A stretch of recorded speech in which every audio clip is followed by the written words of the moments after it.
Përshëndetje. Një nga pyetjet më të nxehta të shekullit 21 nuk është kur do të martohesh, por a ka kuptim të martohesh? Martesa dikur ishte një stacion, sot është një opsion.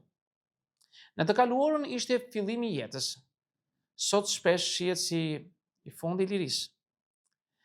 E në këtë mozaik të ri kulturor, duket sikur martesa është kthyer në një normë e pandryshueshme në një zgjedhje personale, madje edhe në një ide të vjetruar.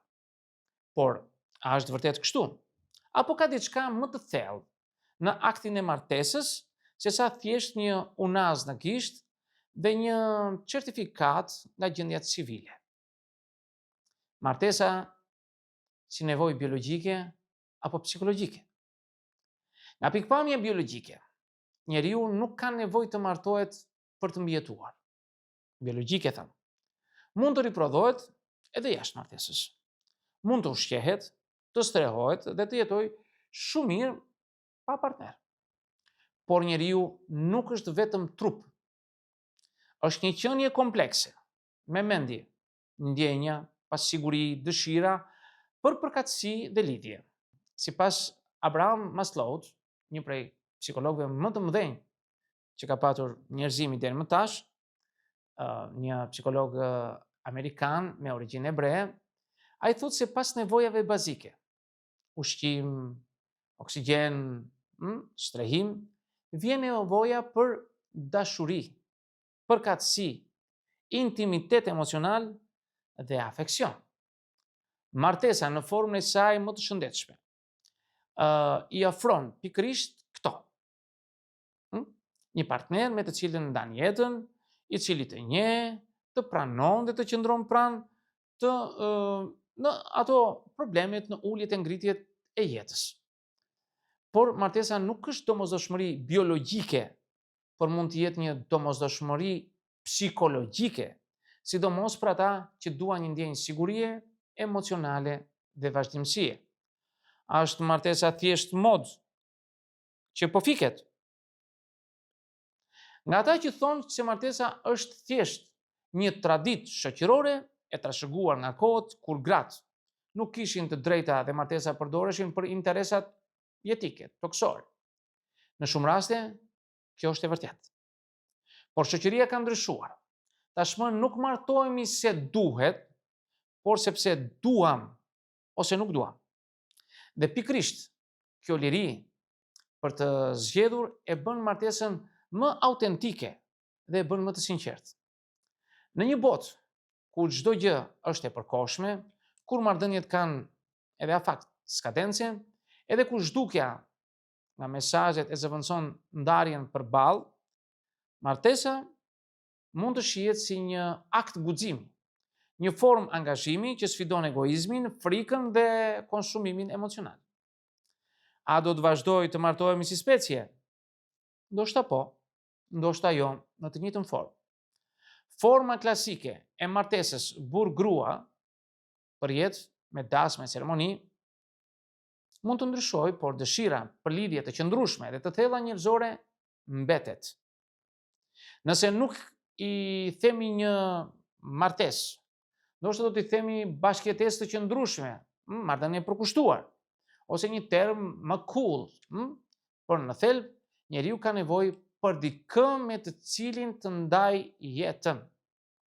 Nëse brezët e ardhshëm nuk do të martohen me ceremoni, por do të lidhen përmes një kontrate etike, emocionale apo filozofike, sërish do të jemi përballë të njëjtës gjë, përpjekjes për të mos qenë vetëm. Por nëse nuk martohemi fare, rrezikohet familja? Po.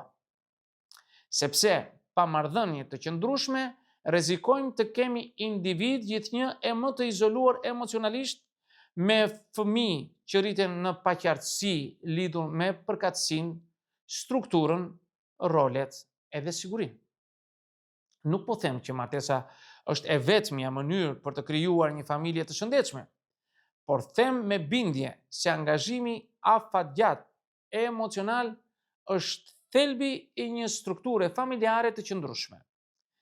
Nëse çdo lidhje ka fakt 5 apo 6 muaj dhe çdo ndarje ndodh pa përgjegjësi, atëherë kemi një shoqëri të coptuar emocionalisht, ku askush nuk ndjen detyrim ndaj askujt dhe ku fëmijët bëhen viktima të egoizmit romantik të rriturve.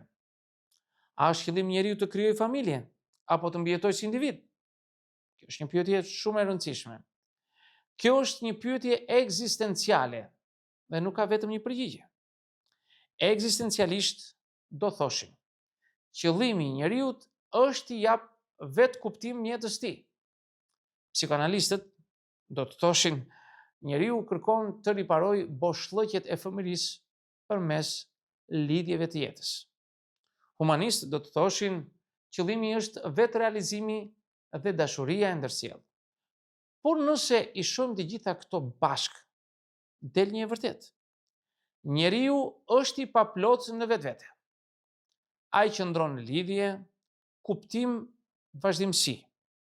Dhe pikrisht, familja, qoftë ajo biologjike, e zgjedhur apo shpirtërore, është një mënyrë për të ndjerë se nuk jetojmë kot.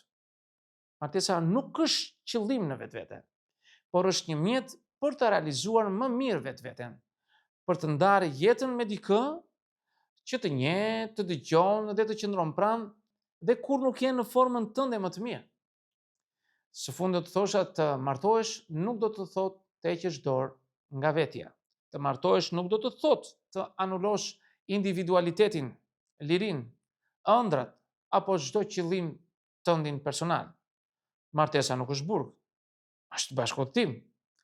Nuk është fundi i aventurës, për një mënyrë për të përjetuar atë me një shok udhë më të qëndrueshëm.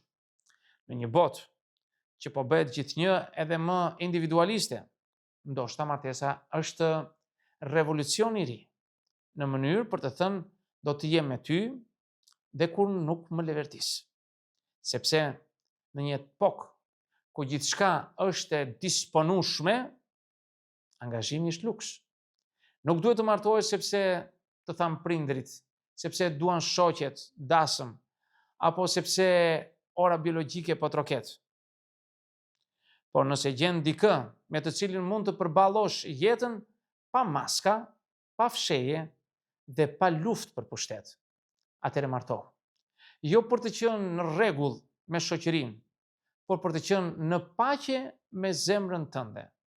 Mos bëni kurrë jashtë saj. Dëgjoni zemrën tuaj.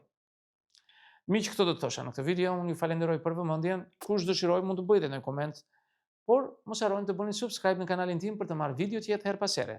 Edhe në videon tjetër, miru takofshi.